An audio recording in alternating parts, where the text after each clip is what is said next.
respite for caregivers, and prevent some unnecessary admissions to a hospital and nursing homes. But the question in some of your minds is, why are we here today? And the answer lies beneath the shrouded tripod.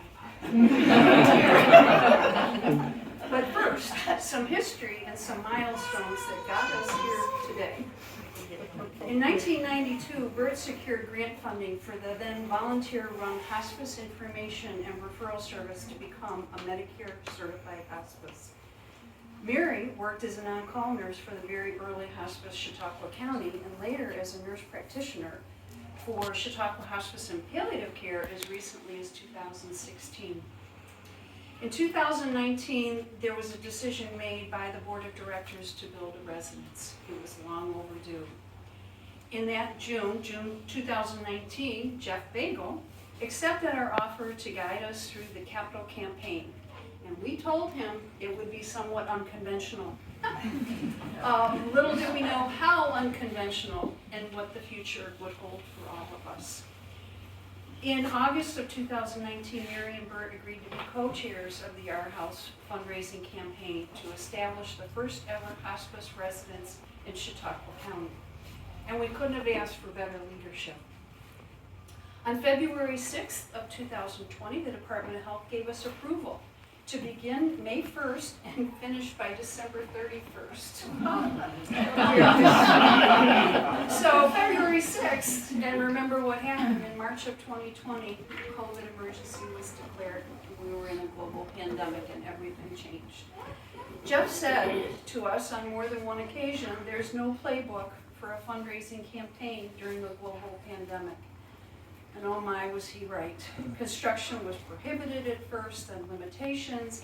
We couldn't obtain wood, roofing, and siding early on, and the cost soared. Later shortages included dark paint, furniture, appliances. It's been an experience.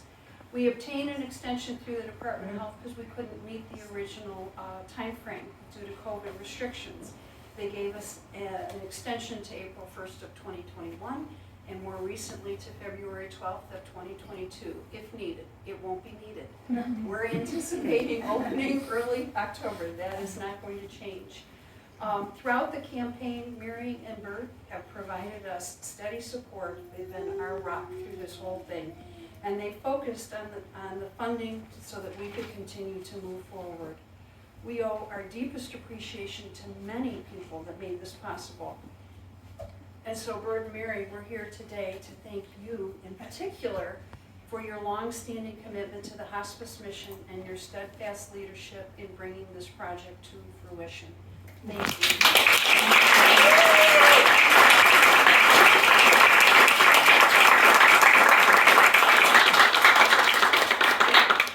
At this time, I'd like to introduce Charles Rice, our board chair. Yeah. I know it's warm and my comments are very short. Heartfelt. Bert and Mary, happy that you had the opportunity to share the physical results of your extraordinary efforts to raise the funds necessary to build, open, and operate our new hospice residence. It was a big ask for you to take on this effort. We all know that the initial acceptance of this assignment was going to be difficult, but no one anticipated all the additional challenges we are going to face. Thank you for your unflappable commitment to our efforts and challenges. Now, if you allow me, we have one piece of board business to conduct at this meeting. We'll do it real quick. Our campaign included several naming opportunities to recognize significant contributions to the campaign by designating certain areas as dedicated to our benefactors. Each of those will be memorialized with a plaque. We have our prototype of these plaques that I would like the board and campaign committee to approve today. Mary, you want to help me? Sure. So we don't pull the whole thing over. A purple shroud. Oh, Goodness, so nice. Oh, a blue. Oh my goodness. Thank you so much.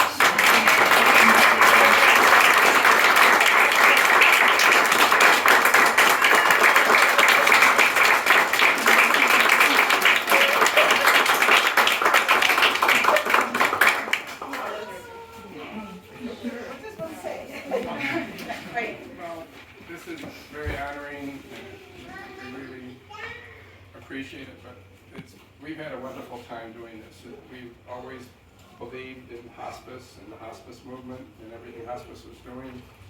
And we took on this task, and it was an easy sell. It really was, because hospice has a name of itself. The wonderful nurses who work here and provide care. It was just amazing the support we had in this community.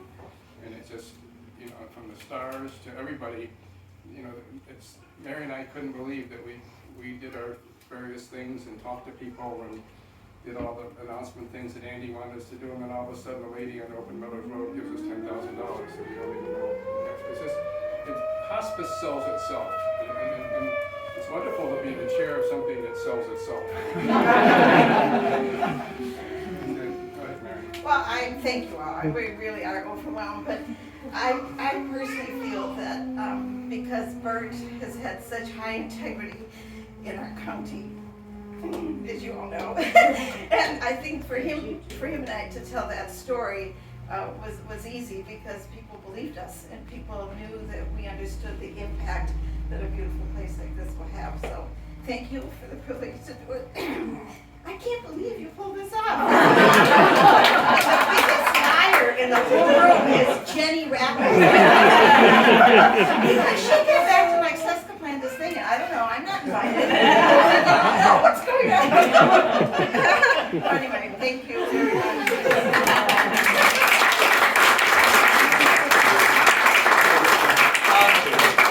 Enjoy some refreshments, take a tour. I'd like to give the two media here a minute or two with Bert and Mary, and then they're yours. Dave, we went with Dave and Dunker.